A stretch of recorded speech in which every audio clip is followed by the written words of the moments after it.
கிறிஸ்துவின் சபையார் வழங்கும் கிறிஸ்துவின் வசனம் நிகழ்ச்சியை கேட்க உங்கள் யாவரையும் அன்புடன் அழைக்கிறோம். கிறிஸ்துவின் வசனம் இது கிறிஸ்தவர் கீதம், பரிசுத்த வேதம் பறைசாற்றும் வசனம். கிறிஸ்துவின் வசனம் இது கிறிஸ்தவர் கீதம், கிறிஸ்துவின் சபையார் வாழ்த்தி வழங்கும் கிறிஸ்துவின் வசனம் இது கிறிஸ்தவர் கீதம்.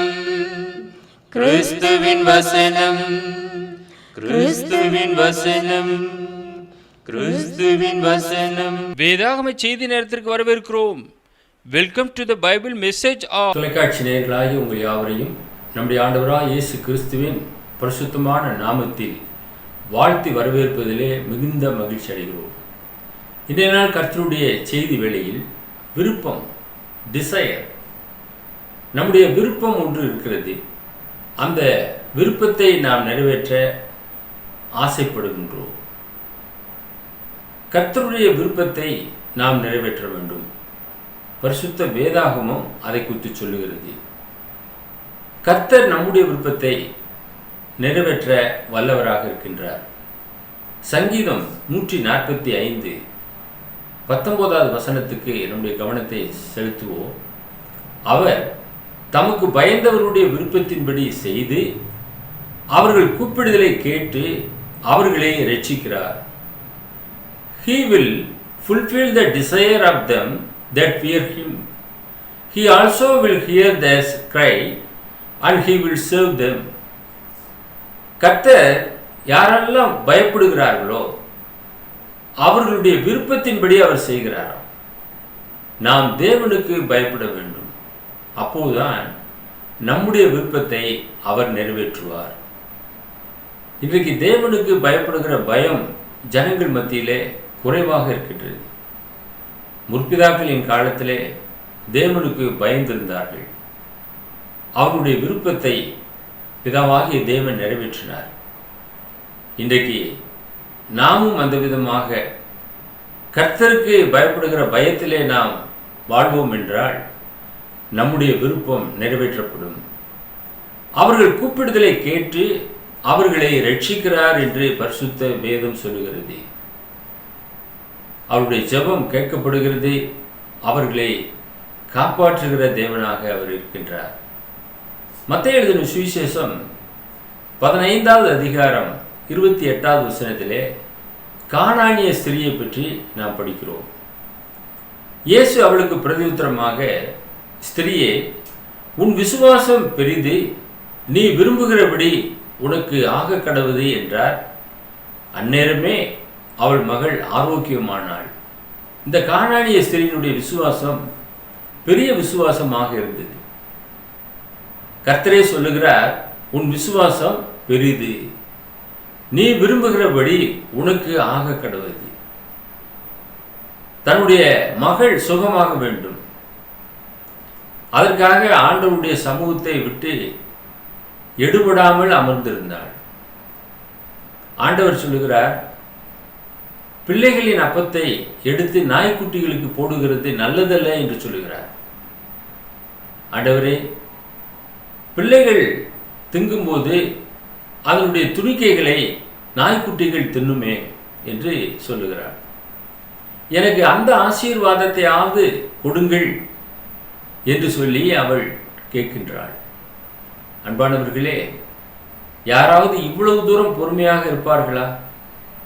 இந்த கானானிய ஸ்திரீ மிக பொறுமையாக இருந்தாள். அவருடைய சீஷர்கள், ஆண்டவரே, இவள் நம்மை பின்தொடர்ந்து கூப்பிடுகிறாளே, இவளை அனுப்பிவிடும் என்று கேட்டுக்கொண்டார்கள். அப்பொழுதுதான் கர்த்தர் சொல்லுகிறார், நான் இஸ்ரவேல் வீட்டாரிடத்திற்கு அனுப்பப்பட்டேனே என்று மற்றபடி அல்ல. பிள்ளைகளுடைய அப்பத்தை எடுத்து நாய்க்குட்டிகளுக்கு போடுவது நல்லதல்ல என்று சொல்லுகிறார். இவ்வளவு சொன்ன ஆண்டவரை பார்த்து மீண்டும் பின்தொடர்வதிலே சிலர் யோசனை செய்வார்கள். அவர்தான் கொடுக்கவில்லையே, அவர்தான் இஸ்ரவேல் வீட்டாரிடத்துக்கு வந்தாரே, நம்மையெல்லாம் அவர் நேசிக்கவில்லையே, பின்பு ஏன் அவரை நாம் தொடர வேண்டும் என்று பின்னோக்கி போய்விடுவார்கள். சலித்துக் கொள்வார்கள். ஆனால் இந்த பெண்மணி தன்னுடைய மகள் பிசாசின் பிடியிலிருந்து விடுதலையாக வேண்டும், ஓயாமல் ஆண்டவரை நோக்கி கூப்பிட ஆரம்பித்தாள்.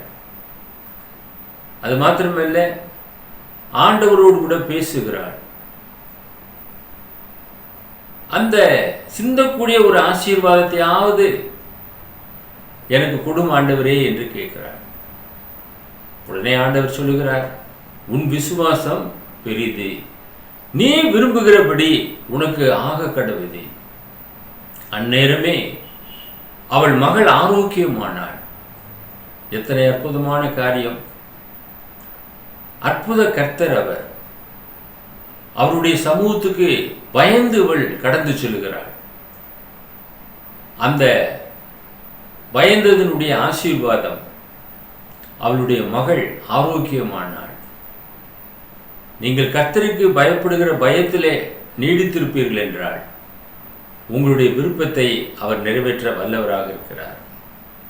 இரண்டாவது, இன்றைக்கு முதன்மையாக இருக்க அநேகர் விருப்பம் கொள்கிறார்கள், அதாவது லீடர்ஷிப்பை விரும்புவார்கள். மார்க் எழுதின சுவிசேஷம் 10வது அதிகாரம் 43-44 வசனங்கள், உங்களுக்குள்ளே அப்படி இருக்கலாகாது. உங்களில் எவனாகிலும் பெரியவனாய் இருக்க விரும்பினால் அவன் உங்களுக்கு பணிவிடைக்காரனாய் இருக்க கடவன். உங்களில் எவனாயிலும் முதன்மையாய் இருக்க விரும்பினால் அவன் எல்லாருக்கும் ஊழியக்காரனாய் இருக்க கடவன். பணிவிடைக்காரனாக இருக்க வேண்டும், ஒரு சர்வெண்டாக இருக்க வேண்டும், அல்லது ஒரு ஊழியக்காரனாக இருக்க வேண்டும், ஒரு எவாஞ்சலிஸ்டாக இருக்க வேண்டும். முதன்மையாக இருக்க விரும்பினால் இந்த வேலைக்கு தங்களை முழுவதுமாக அர்ப்பணம் செய்ய வேண்டும். முதன்மை என்று சொல்லும் போது எல்லாரையும் வேலை ஏவுவது, வேலை வாங்குவது என்ற அர்த்தம் அல்ல. நாமே அந்த வேலைகளை செய்ய நம்மை முழுவதுமாக அர்ப்பணம் செய்ய வேண்டும். அதனால்தான் சீசர்களை பார்த்து சொல்லுகிறார், உங்களுக்குள்ளே அப்படி இருக்கலாகாது. உங்களில் எவனாயிலும் பெரியவனாய் இருக்க விரும்பினால் அவன் உங்களுக்கு பணிவிடைக்காரனாக இருக்க வேண்டும். இன்றைக்கு பணிவிடை செய்வதற்கு உங்களை ஒப்பு கொடுத்திருக்கின்றீர்களா? முதன்மையாக இருக்க விரும்பினால் எல்லாருக்கும் ஊழியக்காரனாகவும் இருக்க வேண்டும். ஆண்டவராய் இயேசு கிறிஸ்து அவ்விதமாக இந்த பூமிக்கு கடந்து வந்தார். மார்க் எழுதின சுவிசேஷம் 10வது அதிகாரம் 45வது வசனம், அப்படியே மனுஷகுமாரனும் ஊழியம் கொள்ளும்படி வராமல் ஊழியம் செய்யவும் அநேகரை மீட்கும் பொருளாக தம்முடைய ஜீவனை கொடுக்கவும் வந்தார் என்றார். அவர் நமக்காக ஜீவனையை கொடுத்திருக்கிறார். அவர் வேலை ஏவவில்லை, வேலை கொள்ளவில்லை, அவர் ஊழியம் செய்தார் என்று பார்க்கிறோம். அவருடைய பணி யூதேயா, சமாரியா, கலிலேயா போன்ற நாடுகளிலே அவருடைய பணி அதிகமாக இருந்தது. எங்கும் திருந்து சுவிசேஷத்தை பிரசங்கித்தார் என்று பார்க்கிறோம். நன்மை செய்கிறவராக எங்கும் சுற்றித் திரிந்தார் என்று பார்க்கிறோம். அவர் ஊழியம் கொள்ளவில்லை, ஊழியம் செய்தார். எனக்கு அன்பானவர்களே, ஆண்டவராய் இயேசு கிறிஸ்து நமக்கு ஒரு மாதிரியை பின்வைத்து போயிருக்கிறார். அந்த மாதிரியை முதன்மையாக இருக்க விரும்பக்கூடிய யாவரும் அதை தொடர வேண்டியது அவசியமாக இருக்கிறது. மூன்றாவதாக ரோமர் 7:19 அப்போஸ்தலனாகிய பவுல் சொல்லுகிறார், ஆதலால் நான் விரும்புகிற நன்மையை செய்யாமல் விரும்பாத தீமையை செய்கிறேன். இன்னைக்கு அநேகருடைய காரியங்கள் இப்படியாக இருக்கிறது. நான் நன்மை செய்ய வேண்டும் என்ற விருப்பம் என்னில் இருக்கிறது, ஆனால் நான் விரும்பாத தீமையை செய்து கொண்டிருக்கிறேன். அப்ப இது எதனாலே இது நடைபெறுகிறது? பவுல் சொல்லுகிறார், எனக்குள்ளே வாசம் செய்கிற பாவமே அதை செய்கிறது. ரோமர் 7வது அதிகாரம் 20வது வசனம். அந்தபடி நான் விரும்பாததை நான் செய்தால் நான் அல்ல, எனக்குள்ளே வாசமாயிருக்கிற பாவமே அப்படி செய்கிறது. Now if I do that, I would not. It is no more that I do it, but sin that dwells in me. எனக்குள்ளே பாவம் வாசமாக இருக்கிறது, அந்த பாவமே இந்த காரியத்தை செய்கிறது. பாவம் நமக்குள்ளாக வாசம் செய்கிற வரைக்குமாக நாம் ஒருபோதும் நாம் நன்மை செய்யவே முடியாது. அது நன்மை செய்வதற்கு இடம் கூடாது. பாவம் செய்கிறவன் பிசாசினால் உண்டாயிருக்கிறான். பிசாசானவன் ஆதி முதலாக பாவம் செய்கிறான். அவன் மனுஷ கொலைபாதகனாக இருக்கின்றான். எனவே அவன் பாவம் செய்து கொண்டே தான் இருப்பான். ஆக முதலாவது பாவத்தை நாம் களைய வேண்டியவர்களாக இருக்கிறோம். நாம் நன்மை செய்ய வேண்டும் என்றால் அந்த நன்மையிலே நாம் நிலைத்திருக்க வேண்டும். கர்த்தருடைய வசனம் நம்மிலே வாசமாக இருக்க வேண்டும். அப்போதுதான் நாம் நன்மை செய்ய முடியும். இல்லை என்றால் நாம் விரும்பாத தீமையே செய்வோம். அது நமக்குள்ளே வாசம் செய்யக்கூடிய பாவம் அந்த விதமாக செய்கிறது. சிலருக்கு நல்ல எண்ணங்கள் வருவதே இல்லை. நல்ல எண்ணங்கள் வந்தாலும் அவர்களுக்காக திடீரென்று தீய எண்ணங்கள் எழும்ப ஆரம்பித்துவிடும். கொடுக்க வேண்டும் என்ற ஒரு நல்ல எண்ணம் இருக்கும். இவனுக்கெல்லாம் நம்ம போய் கொடுப்பதா? இவனுக்கே நாம் கொடுக்க வேண்டும். இவன் தான் நல்லா இருக்கிறானே, இவனே பார்த்து கொள்ளட்டும். ஆக கொடுக்கக்கூடிய கையை மறுபடியுமாக மடக்கிக் கொள்வோம். இது நமக்குள்ளே வாசம் செய்யக்கூடிய பாவம். First thought divine thought, second thought devil thought. முதலாவது நல்ல யோசனை வருகிறது, இரண்டாவது தீய யோசனை வருகிறது. அது நமக்குள்ளே வாசம் செய்யக்கூடிய பாவமாக இருக்கிறது. அது தடுக்கிறது. அந்த பாவத்தை நாம் களைய வேண்டியவர்களாக இருக்கிறோம். ஆக நான் விரும்புகிற நன்மை செய்யாமல் விரும்பாத தீமையை செய்கிறேன்.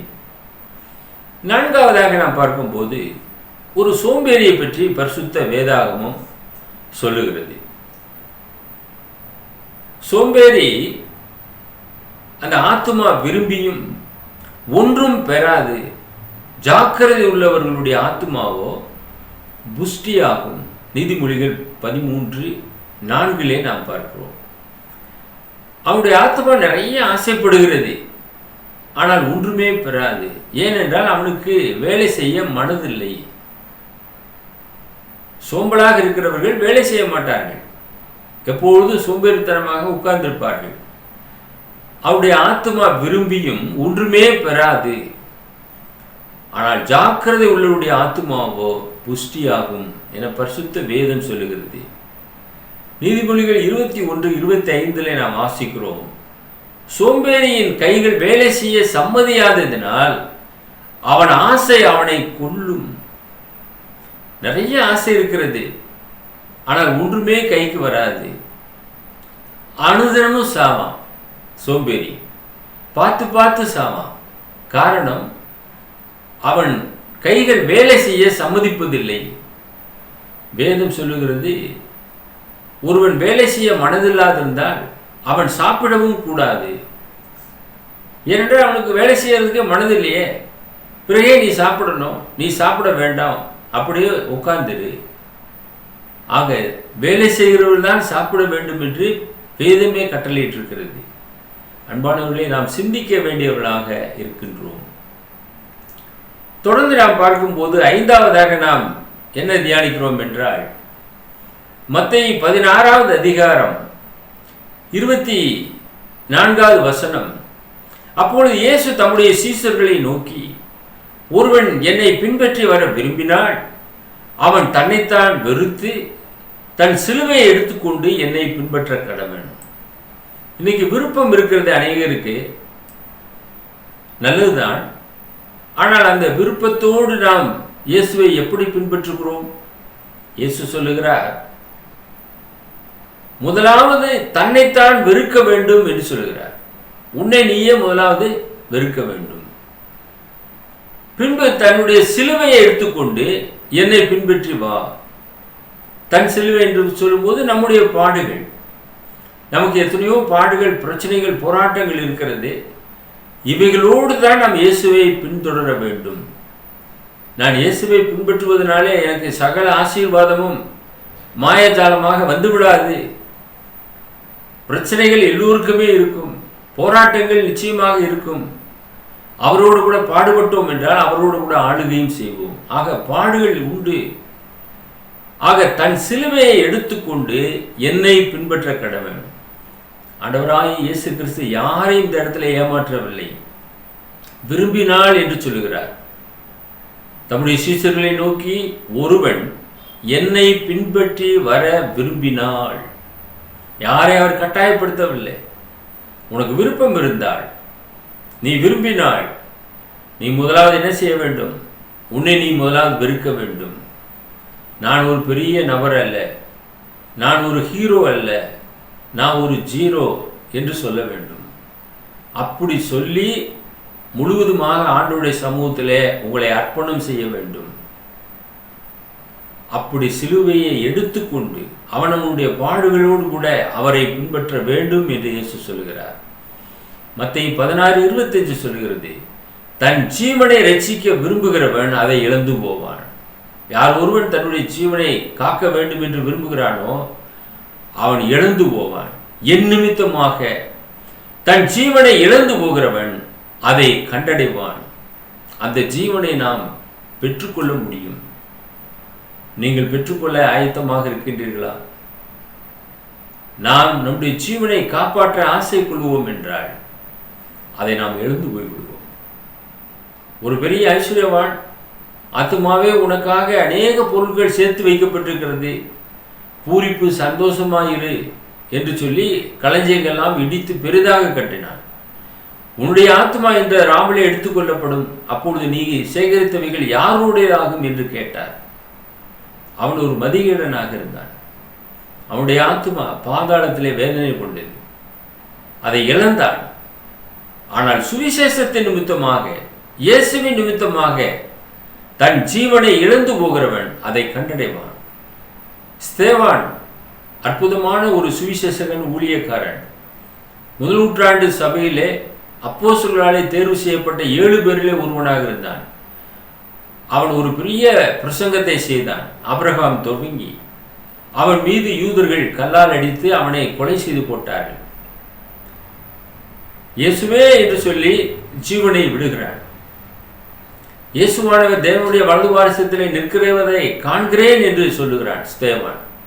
இப்படியாக இயேசுவின் நிமித்தமாக அவன் உயிரிழந்தான் என்று பார்க்கிறோம். ஆனால் அந்த உயிரை அவன் காப்பாற்றிக் கொண்டான். அன்பானவர்களே, ஆண்டவர் இயேசு அதைத்தான் சொல்கிறார். என் நிமித்தமாக தன் ஜீவனை இழந்து போகிறவன் அதை கண்டடைவான் என்று சொன்னார்.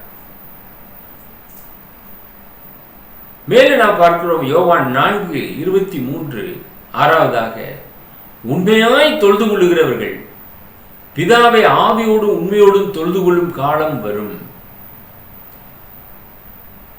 அது இப்பொழுதே வந்திருக்கிறது. தம்மை தொழுது கொள்ளுகிறவர்கள் இப்படிப்பட்டவர்களாய் இருக்கும்படி பிதாவானவர் விரும்புகிறார். இன்றைக்கு பிதாவினுடைய விருப்பத்தின்படியாக நாம் தேவனை ஆராதனை செய்கிறோமா? தேவன் ஒரு விருப்பம் வைத்திருக்கிறார், இப்படித்தான் தம்மை ஜனங்கள் தொழுது கொள்ள வேண்டும் என்று. அதைத்தான் ஆண்டவர் இயேசு கிறிஸ்து இங்கே வெளிப்படுத்தி இருக்கிறார். உண்மையாய் தொழுது கொள்ளக்கூடிய காலம், பிதாவை ஆவியோடும் உண்மையோடும், அந்த காலம் வரும். இப்பொழுது அந்த காலத்திலே நாம் இருக்கிறோம். அது வந்திருக்கிறது. தம்மை தொழுது கொள்ளுகிறவர்கள் இப்படிப்பட்டவர்களாக இருக்கும்படி பிதாவானவர் விரும்புகிறார். அவருடைய விருப்பம் ஒன்று இருக்கிறது. அந்த விருப்பத்தின்படியாக நாம் பிதாவாகிய தேவனை தொழுது கொள்ள வேண்டும். அதைத்தான் தேவன் விரும்புகிறார். பலி, காணிக்கை, பண்டிகை ஆசரிப்புகள் இவைகளெல்லாம் அவர் விரும்பவில்லை. எபிரேய ஆசிரியர் சொல்லுகிறார், எபிரேயர் 10வது அதிகாரம் 8 10 வசனங்கள், நியாயப்பிரமாணத்தின்படி செலுத்தப்பட்டு வருகிற பலிகளை குறித்து மேற்சொல்லியபடி பலியையும் காணிக்கையும் சர்வாங்க தகன பலிகளையும் பாவ நிவாரண பலிகளையும் நீர் விரும்பவில்லை, அவைகள் உமக்கு பிரியமானதல்ல என்று சொன்ன பின்பு, தேவனே உம்முடைய சித்தத்தின்படி செய்ய இதோ வருகிறேன் என்று சொன்னார். இரண்டாவதை நிலைநிறுத்துவதற்கு முதலாவதை நீக்கி போடுகிறார். இயேசு கிறிஸ்துடைய சரீரம் ஒரே தரம் பலியிடப்பட்டதினாலே அந்த சித்தத்தின்படி நாம் பரிசுத்தமாக்கப்பட்டிருக்கிறோம். இயேசு கிறிஸ்து நமக்கு ஒரே பலியாக சிலுவையிலே பலியானார். எனவே முதலாவதை அவர் நீக்கி போடுகிறார். நியாயப்பிரமாணத்தை நீக்கி போடுகிறார்.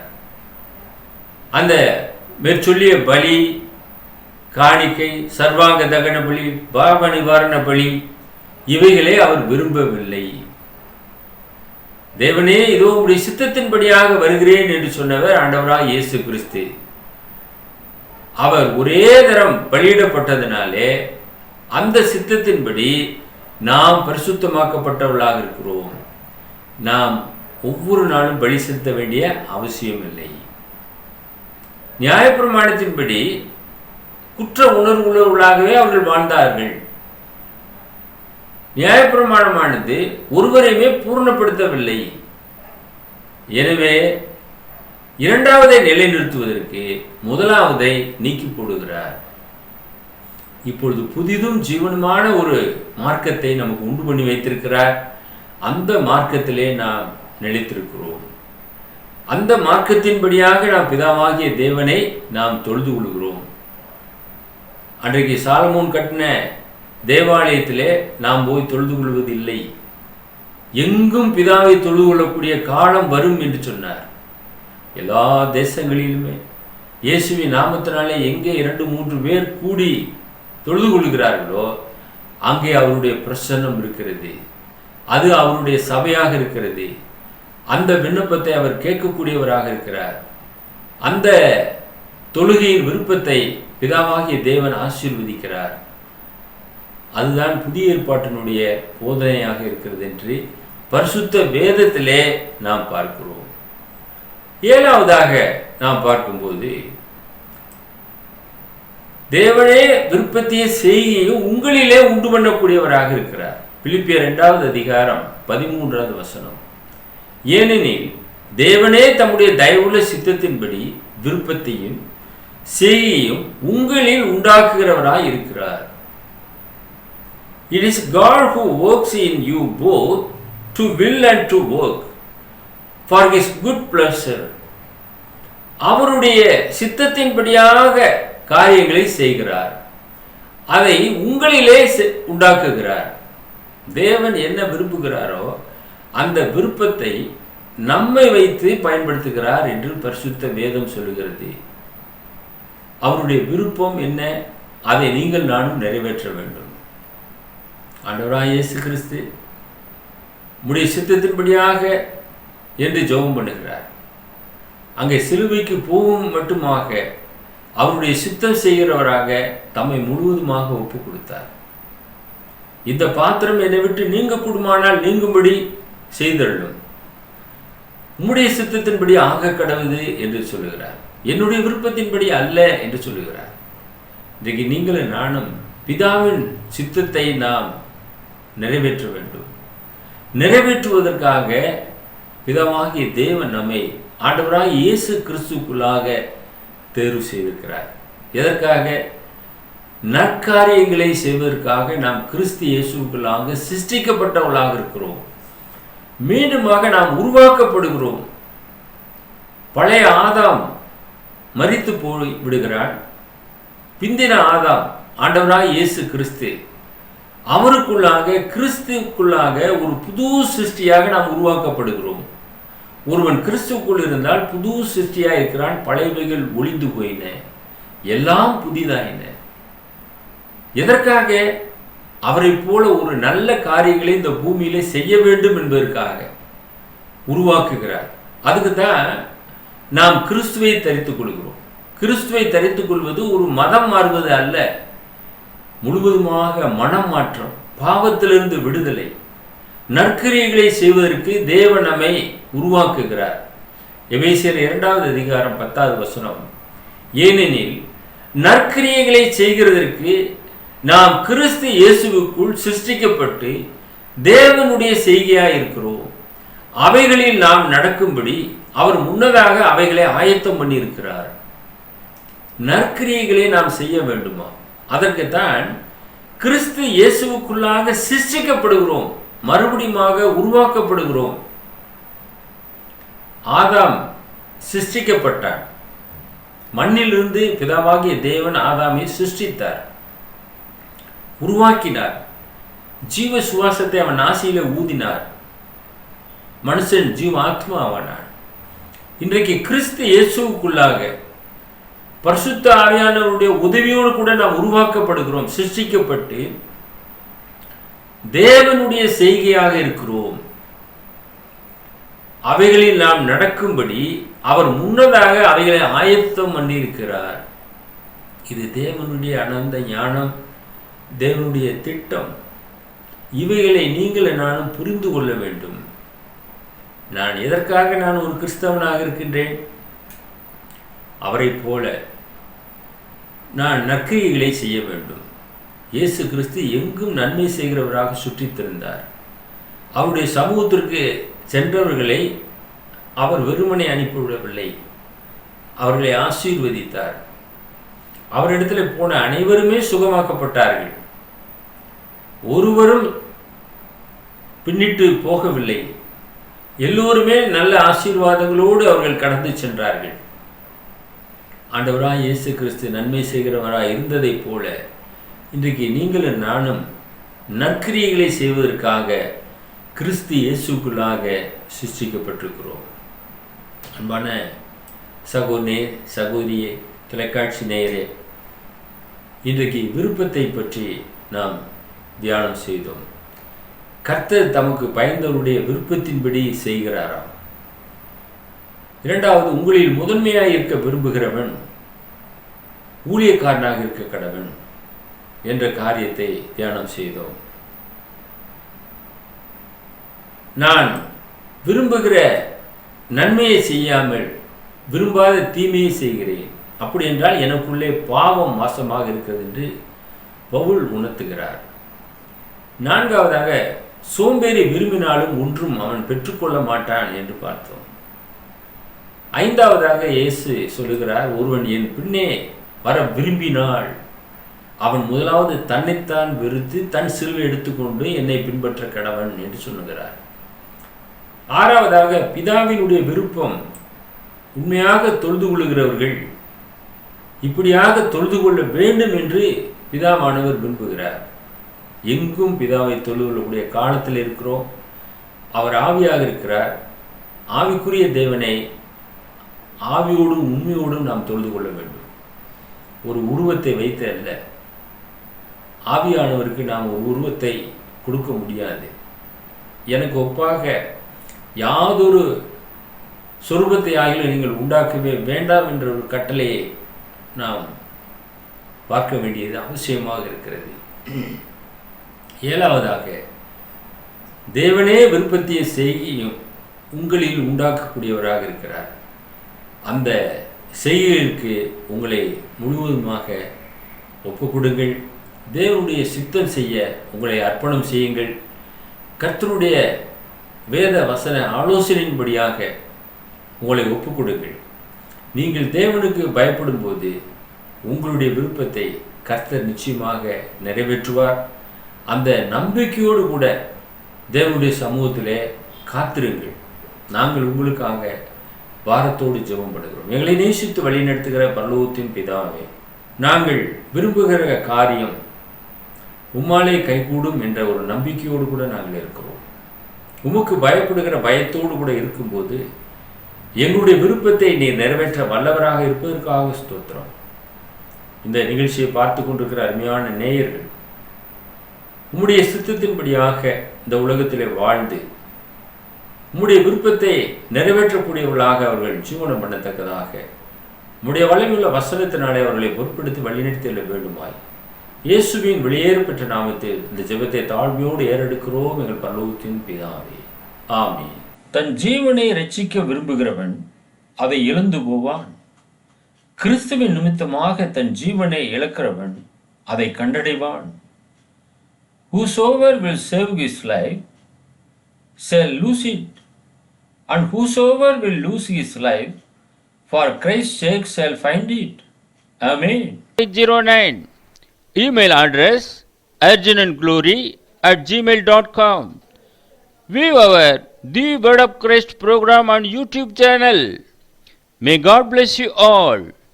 மீண்டும் அடுத்த நிகழ்ச்சியில் உங்களை சந்திக்கும் வரை கர்த்தருடைய கிருபை நம் அனைவரோடும் கூட இன்றும் என்றும் சதா காலங்களிலும் இருப்பதாக.